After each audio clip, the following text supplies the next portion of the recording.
What's going on, everybody? It's your man Jblaze, the Jblaze Experience. Excited to have you guys with me today. And I've been waiting for this interview for quite a long time. And finally, the Lord has granted us this interview, which I am so excited to have. I've interviewed artists and all kind of different people, but this person I've been waiting specifically for. And I knew God at some point was going to make it happen. So finally, we are here. I have my good friend Terri Burrell, right? Am I saying that correctly? I don't want to mess that up. You said it correctly. All right, perfect. Right. I don't want to mess you up, but first, before we even start this, Terri, I just want to say thank you for taking the time and trusting me with somewhat of your story, because you've told other people, but I feel like there's so many other people that need to know about it since I started to figure out more and more about who you were. And then I did more homework and I was blown away, like, wow, this is stuff she's not saying to anyone or hasn't said to me. Because you got to dig a little bit. But I have this really weird question just to start this off and to ice break this thing. And it's a conversation I had with a friend of mine today. And he was trying to like make a joke. And so I was like, what up, bro? What are you talking about? Is there a difference, Terri, before we even get this going, between a dancer and a stripper? Is there a difference between one or the other? Because I had a friend who was like, yeah, bro, there's a definite difference. And it depends if you're white or you're black. Strippers are black. And I was like, what are you talking about? So I wanted to ask you, you know, in the future, we'll get into what you were doing back in those days until the Lord came. But that's right. Is there a difference between a stripper and a dancer? No. There is. It's the same thing? Same thing.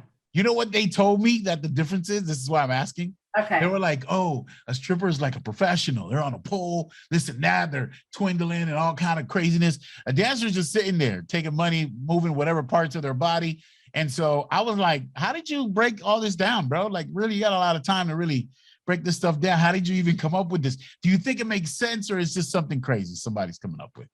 I mean, I think that's just something people's coming up with. And to be honest with you, especially these days, because people, okay, like it was a long time ago when I did it, right? Mm-hmm. But so back then it was like, it was not a good thing to do, right? But now it seems that with society and with like, you know, the hip hop culture, you know, our music, not even just our music in general, they've kind of played it to like it's something cool to do, like, oh, you know, oh, she's a stripper, like, oh, you know. So it's like the way it's looked at now is different than what it was looked at back then. So you mean like in those days when you were doing it, and we'll get to your story in a minute, it was sort of like a thing you kept low key, you didn't really tell everybody, right? Not, you were sort of like exclude, like, oh, yeah, oh, she's a stripper, yeah, right. Be careful. Now it's like they're showing money on IG.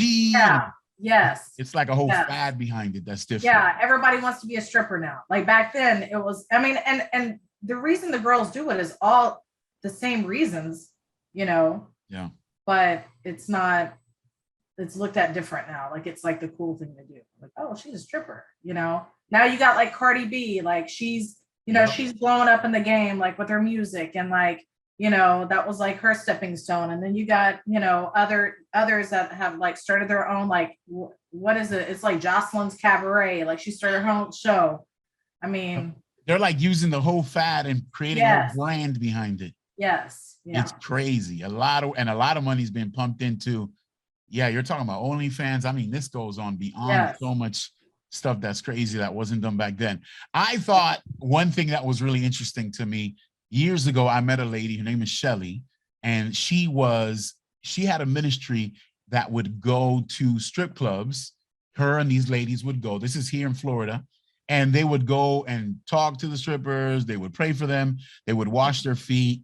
And at the time when I was younger, I was like, that is wow, son. Like, I've never heard nothing even close to that. Like, I was like, that's real ministry. Like, that is crazy. Like, that's on something else. And so it always caught my attention, and I never had a chance to sit with Shelly. She's an older lady and she no longer does that ministry, but I got to talk to her a couple of times, and I was like, man, one day God will lead me to either an ex-stripper or somebody who did it and God freed them away from it. And so I knew you as this personal trainer, this lady who's driven and pushing. And then as time went on, I think one day you either put up a post, somehow, somewhere I found out that that's what your past was, your testimony, and it was pretty powerful. And then I was sort of like blown away. And I was like, one day I'm going to have a chance to speak to this lady. And so we become closer, we become friends. And I was like, I want her to tell me her story, because people can just see you for who you are, but you've been through some stuff and God has brought you through that. You're so right about that. And so to me, that's exciting. And then at the same time, like I looked at some interviews in the past and it felt like people were really scared to like walk around eggshells to really get the reality of what the stuff you were going through and how God brought you out of it. Because sometimes we like to talk about like the sin and glorify it. And that's not what I'm trying to do. I'm more saying, yo, you were really in the darkness, yo, like dipping in that thing, swimming backstrokes, and then for God to bring you out of that. So we're going to start from the beginning, and I'm going to cut some of the other stuff out because after doing some homework, I was like, okay, this is where it sort of began for you. And you said at 21, your parents at the time had divorced, and it sort of threw your world into a shamble. Like literally all the stability of what you knew as your parents together sort of messed you up. And instead of coping with it, you left to LA. And you said at that point, you went into this phase where the really bad stuff started to happen, or you started to get involved into some stuff that wasn't good. And so I wanted to hear what that sort of looked like when you're 21. If I was looking through your eyes, what was different in Terri's life at 21, getting to LA, and how you sort of got involved into that world? Oh man, we taking it way back. Yeah, well, we got to get to, but I just, and you don't got to give me everything, but I just want to hear some of that detail. So people understand how one thing involves and how that thing escalates to something else. And I wanted to, so they can see. Exactly. So it's like a slow fade. You know, there's a song, I don't know. It's actually a Christian song, but talking about a slow fade. And that's so true. You don't realize like how just taking one step to doing this leads to the next. So, okay, so I move out to California. I'm 21. I have like several jobs. Like I'm working like at a sandal shop on the beach. I'm working at Starbucks. I got all these jobs. Now, mind you, we're still talking about California. It's expensive, right? You're trying to make money. Yeah. So, especially with the cost of living. So I was just trying to hustle, and I was just, it was just really hard. So I met these girls and they were like, well, hey, we go out on dates, with guys and we get paid for it. And I was like, I'm young, I'm naive. I'm like, that's what's up. Like, and get paid, and I like legitimately, I was naive. I had no idea. So they were like, yeah, you can come with us and, you can like hang out with us and see how it is and see if you want to do it. And I'm like, sure, I'll go on dates. Like, so I went and it was like almost like a bachelor party. And we would just kind of party, like, eat pizza, drink tequila, whatever. And then they would get paid like $1,000. Wow. And I was like, dang, like, I'm in the wrong business. Right. I'm like, forget Starbucks. No, forget the free Frappuccinos. I was down for it. So, I mean, it started like that. I was like, man, I really could use the money, to get me an apartment, whatever. It was really expensive out there. And so that's how it started. So I started going with them, and then they would give me like, so then when the guys would throw money and stuff, and there was no stripping involved. It was just straight like partying with them, drinking, whatever. Like that's it. It was like, to me, it was like PG, just being 21 and hang out with guys and get paid for it. So then I was like, well, I want to do what you're doing. And then come to find out it was escorting. And I had no idea. I was really naive. Yeah, you were just having fun. Yeah, I was just having fun and getting paid. So eventually, so that's kind of how like that door opened up. Like I was, going out on dates, but I was doing it with my friends, and we were all like, one of them was like 19, 20, 21. So we were really young. And so there was another time they were like, okay, you two girls can go together. And we show up and there's like these guys, and we take the money, and we would say that we had like a driver, and we'd have to go give the money to the driver. We didn't have no driver. It was just us.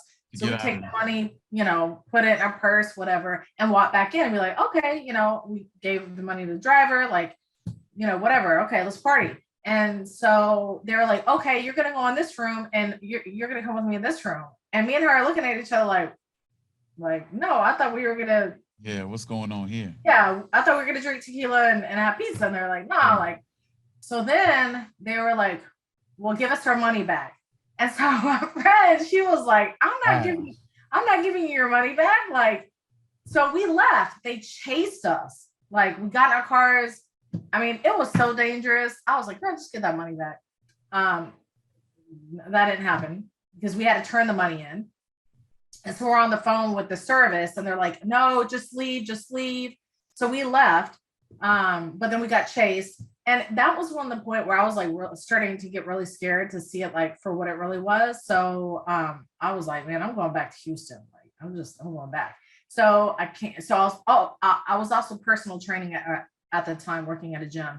So I was like, well, I'm just going to go back to Houston and become a personal trainer there. And then I came back. I transferred gyms and I was slowly building my business. And it wasn't working out. I needed the money and I had a client and she was absolutely gorgeous. And she was like, why don't you dance? You can come with me. I'm coming to find out she was a dancer. And she was like, I work down the street. Like, so I was working in the Galleria area. She was like, there's a club down the street. You can come with me. Like, I'll pay for your clothes, like whatever you need. Like, and she made it so easy for me. See, it's always like a slow fade. Yeah.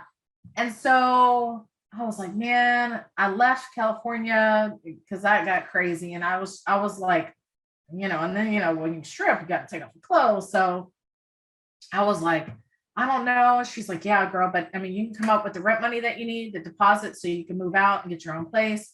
And I was like, all right, that's fine. I'll do it. I was like, and the thing is, I said, I'm only going to do it for one night.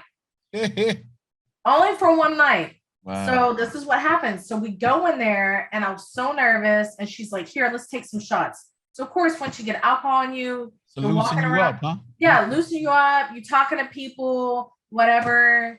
And then, but here's the thing, then you start, and then you make money and you're not really, and at that time, I was only talking to people. I wasn't really stripping at the time. I was just like, I guess maybe that's like what the guy said, just dancing. Yeah. So then, so I'm go and I start making the money and I'm like, man, I made this much, 600 in one night. Like I can make this. And then I would make 1,000. And then I was like, yeah, you were doing the numbers pretty much. Yeah. So then I was like, what am I doing? But you don't realize like what's happening. And so then it starts to the point where it's like what you're having to deal with, people grabbing you, getting raped. Like, just people say, yeah. And you don't say anything because you're just like, well, I kind of put myself in this position. So I guess this is what you kind of feel like this is what it all comes to, self-worth and self-esteem and things like that. So it started coming really dark.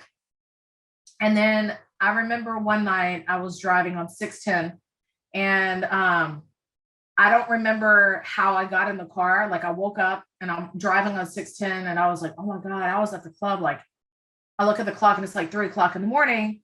And I was like, I don't even remember what happened, how I got in my car. And I came out of a blackout on 610. So at that point, that's when I kind of cried out to God. And I was like, God, I don't know how I got myself into this situation. I don't know how I'm going to get out. Like, what am I going to do now? Like, how am I going to get a job? Like, what am I going to say? Oh, I was a stripper, And I just cried out to him. And yeah. So when that happens, because I heard you called it like the blackout. You woke up on the side of the highway in your car. I'm driving. You're driving. You started crying. And it was like you saying, well, Father, I need you here. Like, I need you now. I don't know how to take the transition. I don't know what I'm supposed to do now, but I know something has to change in my life. Right. I wanted to understand in that process, are you still stripping? Are you still like, How long did it take? Or how did that process look like when you were like, all right, God, I want, because, most people, when they hear this, they think it was some worship song or some, something dramatic to happen. But you were like, no, God, I'm looking for you now. I need you in this moment. How did the transition happen for you? Did it take months before you were fully committed to Jesus? Were you still smoking weed? What was happening in your life during that time that transitioned you slowly into like what we know now? Well, okay, it's funny you say that. So when you ask God to save you, you kind of think like the next morning you're going to wake up, you got a job lined up for you. You don't have to go back to club, like anything like that. That's not how it was. So I think that happened in the summertime. And then I think it was September.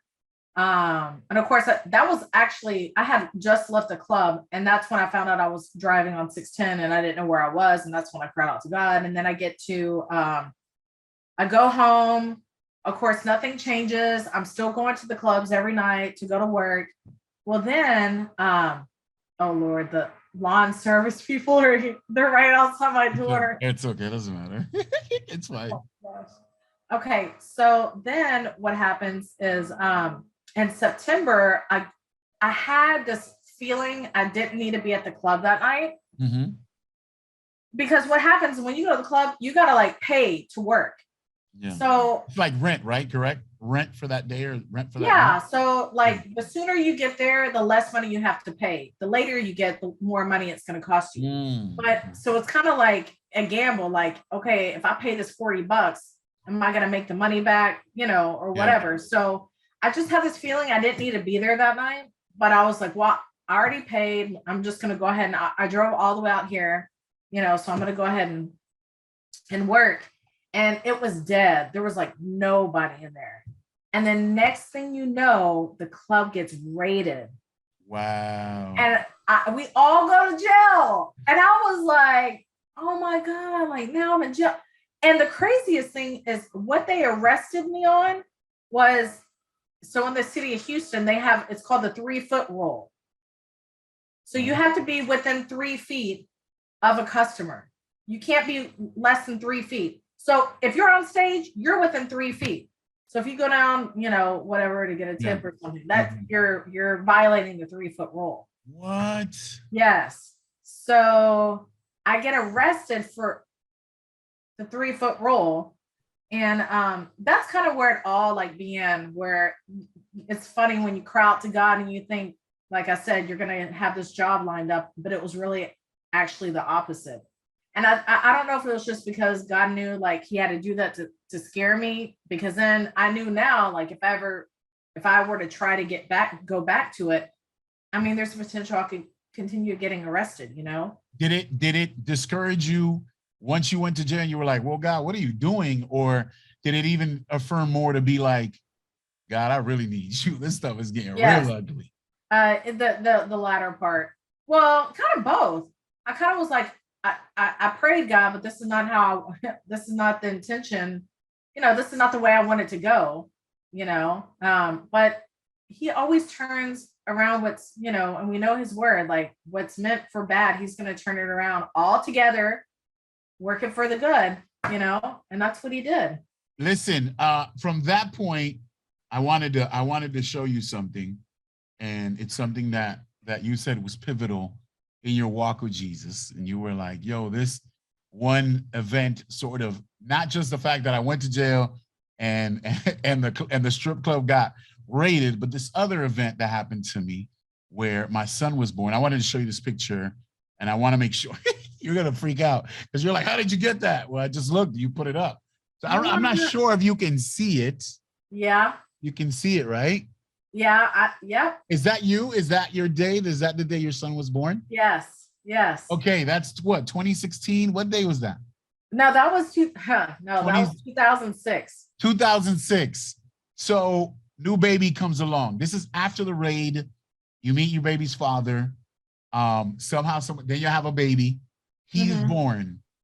What changed instantly for you that moment that you think helped you not only mature as a woman, but at the same time follow Jesus? Because you told me, and what I heard in this interview was like, this was one of the many pivotal moments that really shaped me to make these decisions and say, okay, I no longer can do what I was doing in the past, but God, and I think even with me, I think we relate in a lot of ways, because when I was fighting for a kidney many years ago, I was asking God for a child. And when I knew he was coming, it really formed and fabricated this mindset that I have to make it happen. Like, okay, we can't play no more, God. Like, these things need to happen. I'm a father now. There's this thing in my wife's belly that is coming out soon. And you feel like all this weight, responsibility, like, okay, I gotta be an adult now. Like I gotta take care of this little creature that's coming. Like, and so I wanted to hear from you how it really, because I saw that picture and I was like, I happened to find it and I was like, wow, man, she said that was the day that a lot of things really changed for her. And so I wanted to use that picture to be like, okay, people understand where Terri's life started to really, I mean, there's some other things that happened, but that was a pivotal moment. And I think for a lot of people that are watching, it could be pivotal too with their kids to really mold them to change. So I wanted to hear from you that day, what it meant and how it sort of formed you in a way to who you are now. Well, I had stopped dancing when, before I got pregnant with my son. Like I had just transitioned out. Like God opened up a door where this attorney was like, hey, he was actually the one that was helping me with my case. Oh, wow. And he was like, this is not you. Let me offer you a job at my law firm. You can answer phones or whatever. And it's funny, like it's funny, but it's not funny.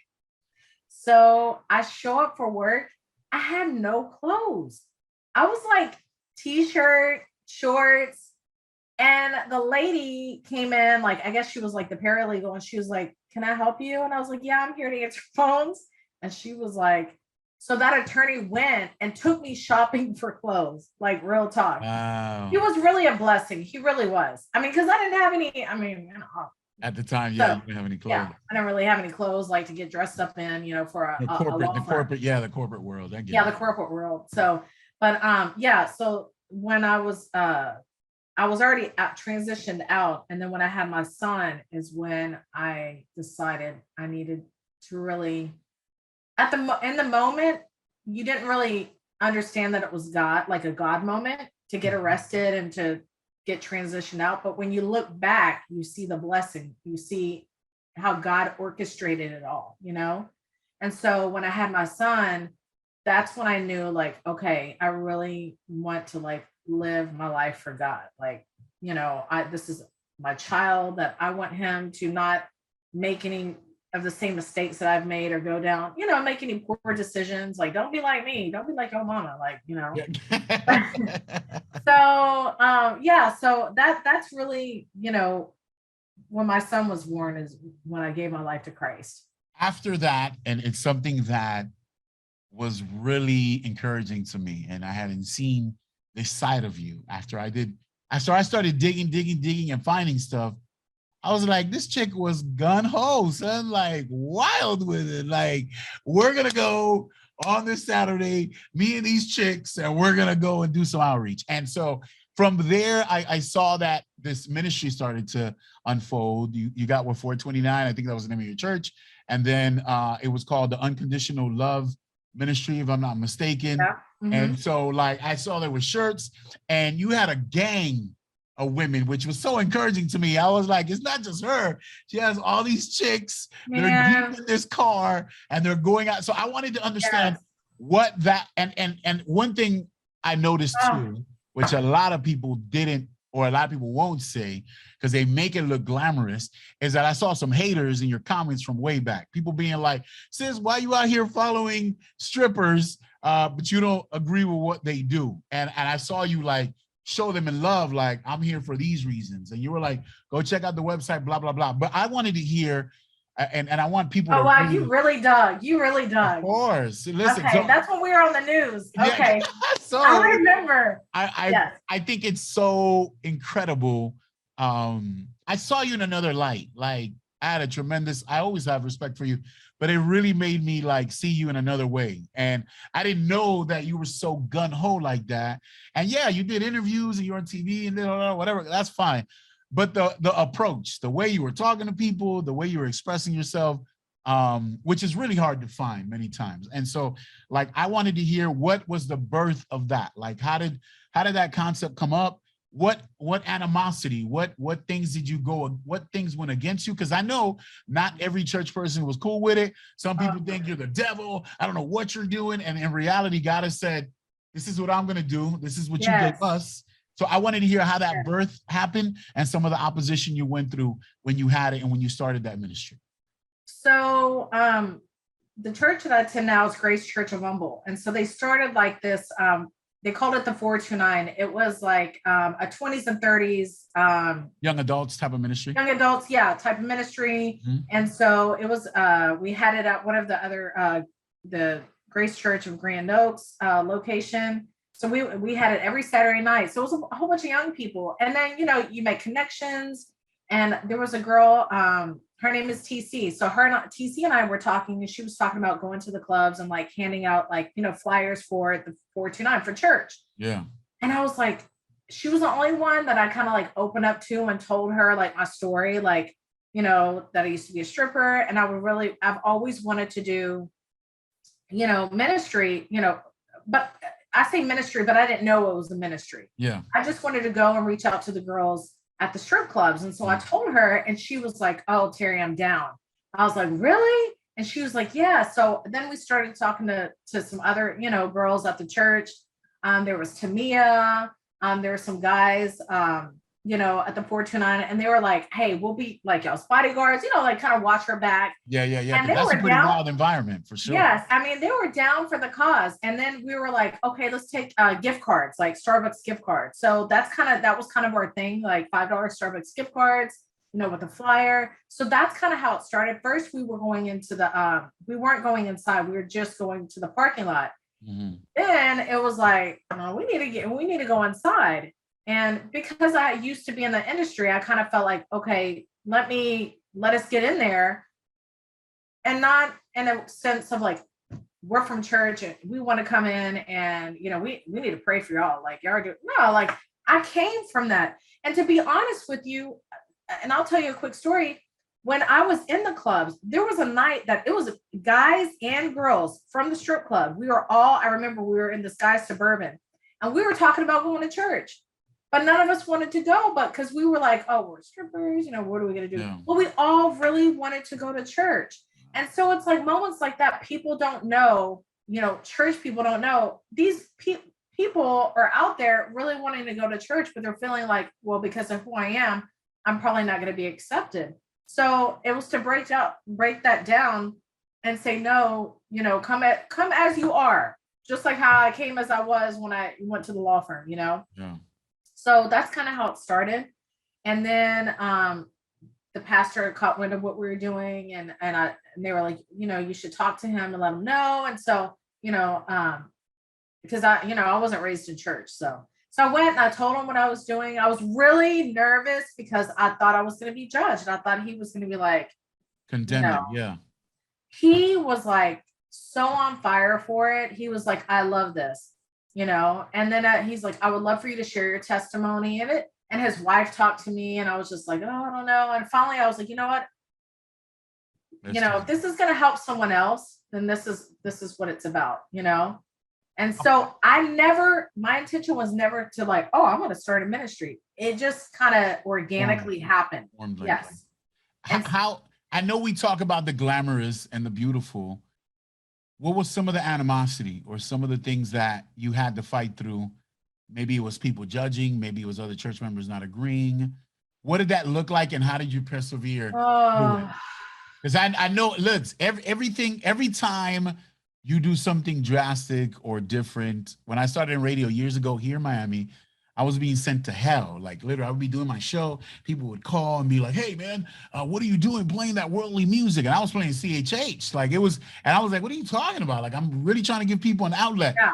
But I was crucified. But I knew that if you steadfast and you show fruit, at the end of the day, like people can't complain, like, because God is doing something already. And so they can complain, but when they start to see fruit, it's like, well, we can't just disrespect this person because God is using that. So I wanted to hear what some of the animosity or some of the things you had to go against as this thing started to get bigger. Well, to be honest, when I went into the clubs, we didn't really get much kickback, but there was a time that I did go into a club, and then honestly, some people I remember this lady, she just went off on me. She was like, you're here to judge. You're the devil. Like, so it was like thrown like, oh, you're the devil. You're in here trying to judge, these people in here. I guess her daughter was working in the club. And I was like, man, like, it's not even like that. Like, so, I mean, but she was like, to the point where they were like, y'all should probably leave. So that didn't happen very often, but and it was like one like random person. I mean, I've had people message me on social media. I had somebody, a wife went to join the ministry, and then she came back to tell me that her husband, because she had to go through a whole interview process, and then her husband had told her that that was the devil work, and she didn't need to be a part of it. So yeah, Yeah. it wasn't easy, It wasn't. but I guess the reason why I was able to stick with it is because I remember where I was. I remember having those conversations with the other girls talking about I want to go to church. So I would hope that if somebody would have walked in and said, "Hey, let me pray for you. Hey, there's other options out there for you. Like, hey, we can get you some job training. We can get you, whatever, some avenues to get you whatever education you need, whatever." If I had that, I wouldn't have done it. But for me, and I had some people were like, "Oh, well, that wasn't an option." Well, maybe not for you, but for me, I thought that was the only option. I didn't really have anybody to turn to. So, and why can't God meet us in the darkest place? Like sometimes we feel like God is only meant to meet us on Sunday at church, like when the music is playing a certain way or someone invites you. Like, why do we limit God to like not show up at the strip club and be like, all right, you need to get yourself out of here? And so to me, it's always a significant and a big deal when God uses drastic measures to get to people that sometimes a church person will never get to. Like, right. and you got to respect that. And so I was thinking, and it had me like really dialoguing now at this point in my life, being older. Terri, is there things that in the time you were stripping that messed you up mentally that took many years to fix, that you think you're a different woman now? Were there things in that time that you picked up really bad habits that you had to rewire and be, because I know, like me, like I'm a big dude. I'm trying to lose weight, I'm about to get the surgery, do all this stuff. And I know regardless and I'm just giving you an example because I tell Terri, because Terri at one point was being my personal trainer. I know that mentally, regardless of how excited I am to lose all this weight, there's always this mental block or fight that I have to deal with. And yes, we pray, we listen to worship music, we go to church on Sundays. But I know that traumatically some stuff can happen and God has to continue to restore. It's a daily thing. So I wanted to hear you, what did you deal with that you think you to this point you've been freed from, but every so often you have to continue to fight with? Once a stripper, always a stripper. So that was told to me when I made the decision to start stripping. Is that I had this girl tell me, she's like, once you're a stripper, always a stripper. And it's kind of like, it's cemented in your brain. Yeah. Kind of like how,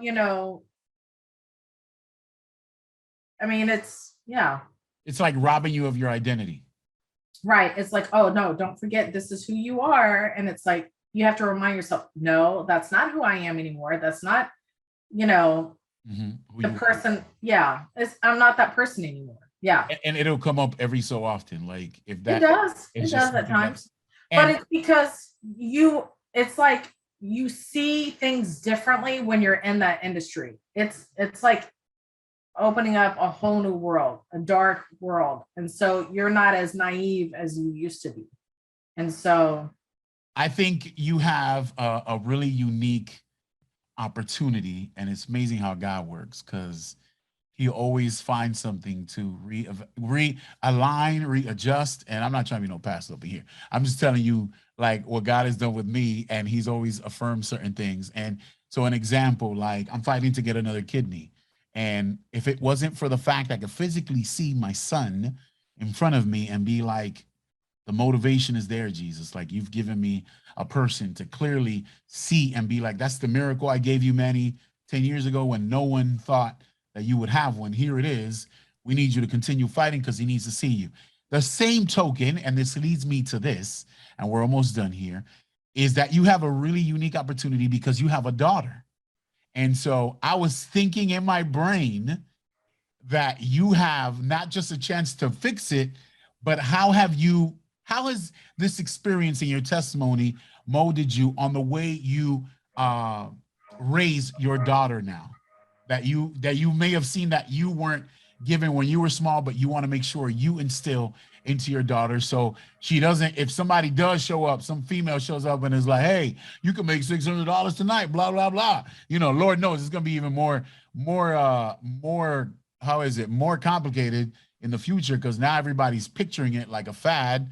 How have you, because I know, I can only tell, because I know you're driven, you're focused, and you're like, I'm not letting my daughter falling through none of that. So how has that molded you on the way that you raise your daughter? Knowing who she is in Christ, like real talk, know who you are in Christ, that you have been made the head and not the tail, above and not beneath, that no weapon formed against you shall prosper, and that there's seasons in life. Like, I wish somebody would have told me there's just seasons. Like, just, you got to put your head down and just keep driving through. You'll get through it, you know? For me, I ran away. I went to California. I was like, I can't deal with this. I don't know how to deal with this.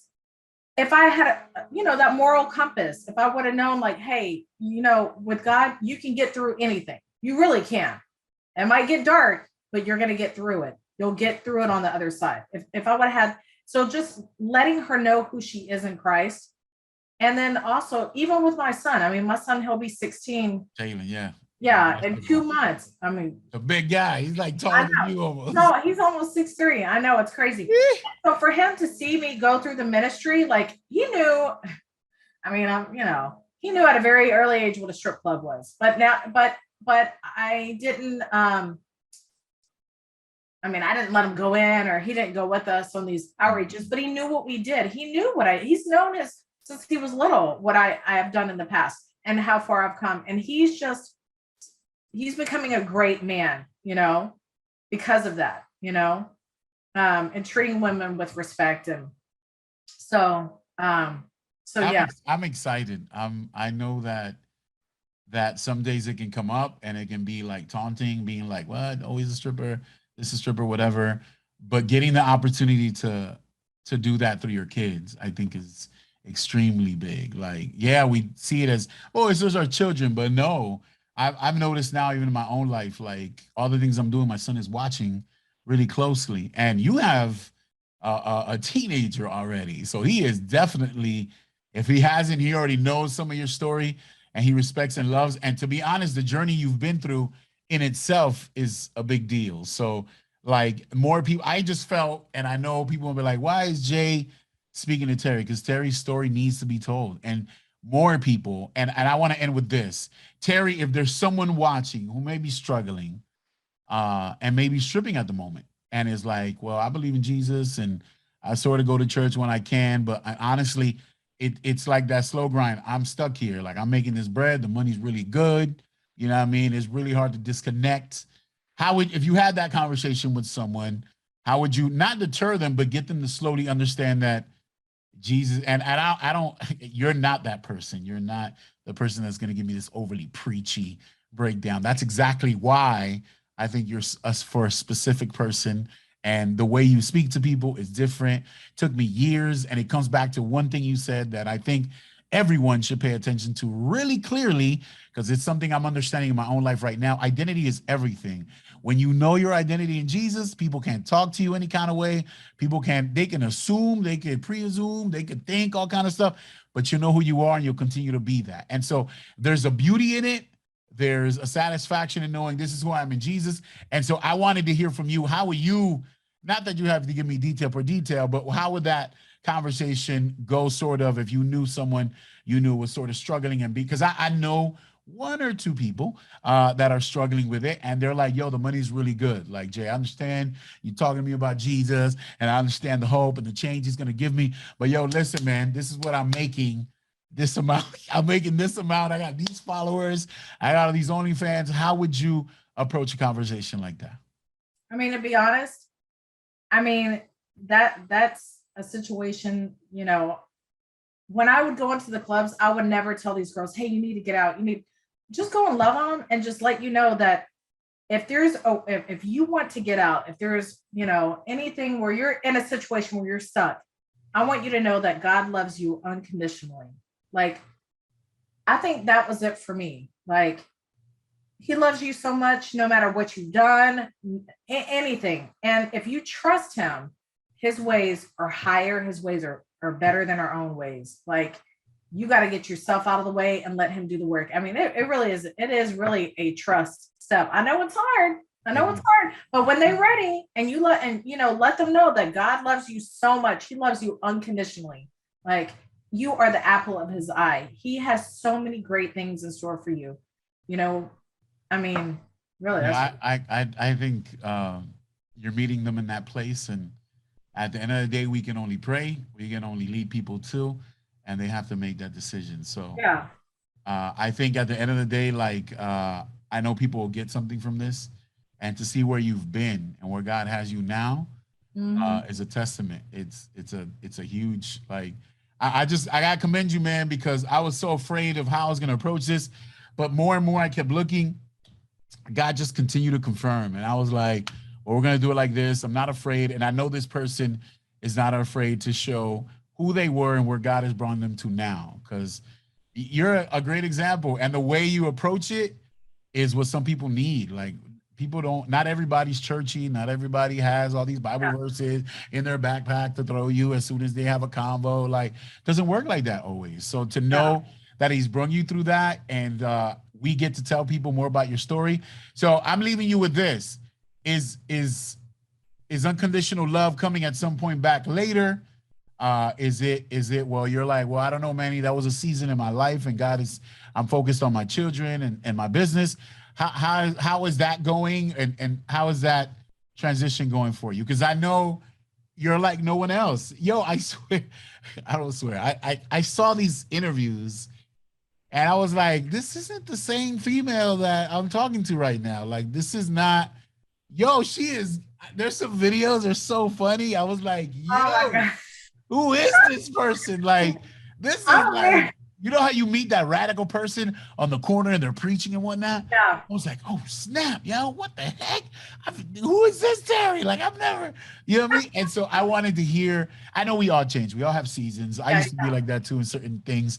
Certain things hit us, we change, seasons change, things happen. And so I wanted to hear from your mouth what that looks like. Is that something that, well, that was a season, we'll see what God is doing. Where were you at when it comes to that?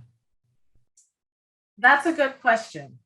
I have prayed that God continue to use me, but to be honest with you, right before I was getting ready to get on here, I really was like, I'm going to be completely transparent. I said, I don't want to do this because I'm tired of telling people what I used to be. Because you know what popped up in my mind was once a stripper, always a stripper. Yeah. But then I was like, but that's the whole point. This is why I am where I am today, is because where God brought me. And if that brings, freedom for someone else, then I need to share my story. That's the only reason why I'm sitting here sharing my story, is because I hope that someone else finds freedom the way I have. That's it. Anyway, I don't want to cry. No, that's it. But that's it. That's why. Like, so there's no other reason. And it doesn't have to look a specific way. Like, there's no way. What do you have to have in ministry 10 years to be like, well, I'm going to, my God, I'm telling you from experience, like, I was done, dry seasons. Like, you're talking to a dude that gave up. I was driving Uber, okay? You saw me at Engine. I was driving 2 years Uber.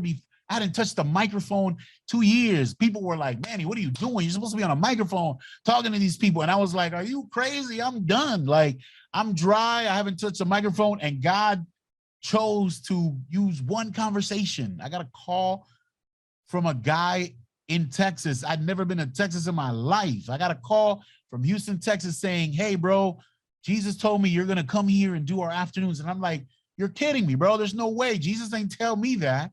I love your show. I listen and look, and even through that, like, I saw it as a dry season. Like, I've been away 2 years. And just like we're sitting here, Terri, and it's been a couple of years, it doesn't have to look like it looked in the past. It could be different. And it doesn't have to be, look, listen, you're raising 2 beautiful kids. You have your own business. Like, God has already, listen, I know we can sit here and pity pat on like what didn't happen or it didn't flourish into this huge ministry. Who gives a crap? Like your life and what you're living and raising those kids are your first ministry. And I know you know that. Yes. So if God wants to do it in another capacity, he will. And that's it. And it's cool. And it don't gotta look like nothing what it looked like in the past. And it's fine. And, yes. Yes. And I'm not trying to preach. I'm not no pastor, but I'm just saying, like, I'm telling you from experience, like this new season doesn't have to, and I'm not saying it's all drastically going to happen. It'll happen slowly. And it's not just because you did the interview. I just felt in my heart since the moment that I knew, I was like, one day I'm going to get, and I was already afraid. It was getting to the time of the interview today. And I was like, oh Lord, she's either going to tell me some line here. So I was afraid. I was like, I said, you got the link? You got the, and I know, I knew I could feel it.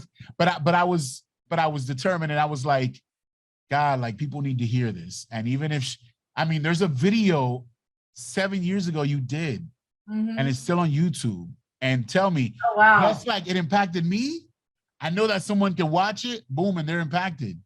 And if that, God can use the small stuff, man. We be tripping way too hard thinking that it has to look like this huge thing. And if we're, and you know this, Terri, and we're done here. You know God can use the smallest thing. If we're faithful in the small, like he could do a big thing with it. I got goosebumps. Chill bumps. Like you, and I know, like I know you're a perfectionist. I know you want to do things really well. Like I know you're driven. Like I know because I talked to you, the way you maneuver, the way you function, and just remember, like this is just the older, wiser, smarter Terri. That's like, right. And you're gonna be able to tell other people. So like I believe that, and I just want to say, and I end here, like I appreciate your time and your vulnerability to be like, Manny, this is what really happened. These are the ugly parts of it, but how God bring me out of it. So gracias. I thank you so much. I know that people will be blessed by it one way or another. I hope I did it justice, and I hope that they could truly understand like God did something in the midst of like ugly stuff, because you weren't in the pretty stuff. You know, it could have been worse. So many other things could have happened, but God brought you to this point. And look now, like you got 2 beautiful children and you're raising them right, and you're a mama, and you like get it going, like you hustle. So I respect that, always have. I just want to say thank you and gracias for everything. Well, I appreciate you. Okay. So